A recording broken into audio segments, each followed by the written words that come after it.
তো স্যার আজকে কি মানে কিসের উপর এই অভিযানটা?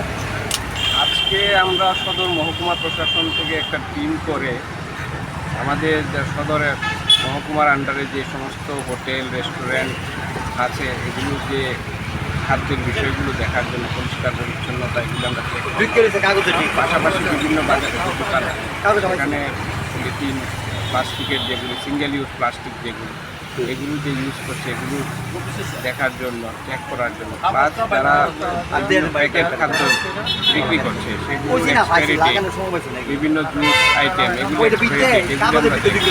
অনেকগুলো দোকানে দেখা গেছে যে এক্সপায়ারি ডেটের আইটেম তারা রেখে দিয়েছে ডিসপ্লের জায়গাতে, তো সেগুলো তো আমরা বলেছি এখানে ফাইন করে আমরা নোটিশ দেবো।